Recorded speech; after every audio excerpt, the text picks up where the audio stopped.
नमस्कार दोस्तों। आज हम एक बहुत ही खास नॉवल पैट्रिक वाइट के वॉस का एक गहरा एनालिसिस करने जा रहे हैं।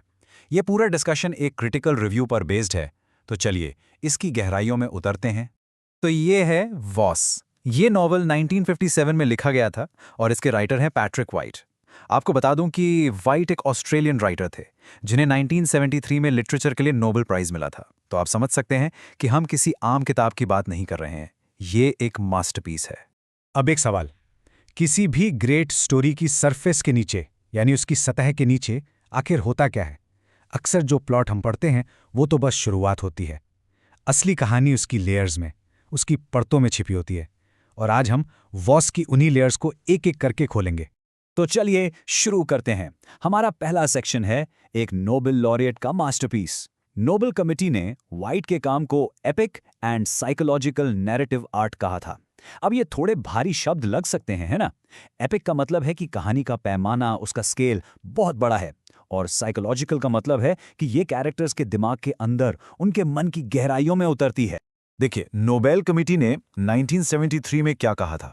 उन्होंने कहा उनकी लेखन कला एक ऐसी एपिक और साइकोलॉजिकल कहानी है जिसने लिटरेचर में एक नए महाद्वीप को पेश किया। इसका मतलब क्या हुआ?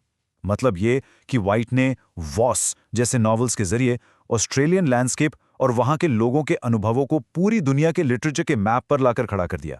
एक बिल्कुल नया पर्सपेक्टिव। अच्छा, अब आते हैं नॉवल की कहानी पर, यानी इसके सरफेस लेवल पर। असल में वॉस दो अलग अलग सफ़र की कहानी है जो एक साथ चलती हैं और एक दूसरे से जुड़ी हुई हैं। तो देखिए, एक तरफ है द एपिक एक्सपेडिशन। ये वॉस की जर्नी है जो ऑस्ट्रेलिया के कठोर सुनसान रेगिस्तान में निकल पड़ता है।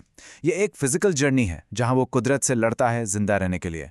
और दूसरी तरफ है द साइकोलॉजिकल ऑब्सेशन। ये लॉरा की कहानी है। वो सिडनी के एक घुटन भरे सोसाइटी में रहती है और उसकी जर्नी इनर है, उसके मन और आत्मा की। और सबसे कमाल की बात यह है कि ये दोनों सफ़र आपस में गहराई से जुड़े हुए हैं। लेकिन स्टोरी सिर्फ इतनी ही नहीं है। ये एडवेंचर और रोमांस, ये तो बस शुरुआत है। यहीं से हमारा एनालिसिस एक नया मोड़ लेता है। इस कहानी का एडवेंचर और रोमांस वाला हिस्सा वो तो बस टिप ऑफ द आइसबर्ग है। जैसे एक आइसबर्ग का ज़्यादातर हिस्सा पानी के नीचे होता है, वैसे ही इस नॉवल की असली गहराई इसकी सतह के बहुत नीचे है। रिव्यूअर कैरन एलियसन कहती हैं कि ये प्लॉट, ये एडवेंचर, ये सब तो बस एक कॉन्टेक्स्ट है, एक जरिया है। किस चीज़ के लिए? आइडेंटिटी यानी पहचान, और फेथ यानी आस्था जैसे गंभीर सवालों को एक्सप्लोर करने के लिए। तो नॉवल इन बड़े कॉन्सेप्ट्स को समझने के लिए इस कहानी का इस्तेमाल करता है। तो चलिए अब उन्हीं गहरी थीम्स में उतरते हैं। खास तौर पर हम बात करेंगे आइडेंटिटी, जेंडर और सेल्फ यानी खुद की खोज के बारे में। तो देखिए, दोनों मेन कैरेक्टर्स वॉस और लॉरा असल में खुद को समझने की कोशिश कर रहे हैं। वॉस उस विशाल रेगिस्तान में अपनी पहचान खोजता है और लॉरा उस बंधे बंधाए समाज में। उनकी जो बाहरी यात्रा है ना, वो उनकी अंदर की यात्रा का ही आईना है। इसके साथ साथ मैस्कुलिन और फेमिनिन यानी पुरुष और स्त्री के पहलुओं को भी गहराई से एक्सप्लोर किया गया है। लॉरा वॉस को एक लेटर में लिखती है, ये औरत ही है जो मर्दों को तोड़कर उन्हें संत बनाती है। वाओ, कितनी पावरफुल लाइन है ये। ये लाइन ट्रांसफॉर्मेशन की बात करती है और एक आदमी की साइकोलॉजी में, उसके मन में औरत के रोल पर रोशनी डालती है। अब हम पहुंचते हैं नॉवल की सबसे गहरी लेयर पर, इसके आध्यात्मिक पहलू पर, अ स्पिरिचुअल विल्डरनेस। ये कहानी का एक छुपा हुआ रिलीजियस डायमेंशन है जिसे रिव्यूअर ने भी दूसरी बार पढ़ने पर ही समझा था। इसको समझने के लिए हमें एक कॉन्सेप्ट जानना होगा, एक्सोडस सिंबलिज्म। ये क्या है? ये बाइबल की एक बुक ऑफ एक्सोडस से लिया गया एक लिटरेरी रेफरेंस है।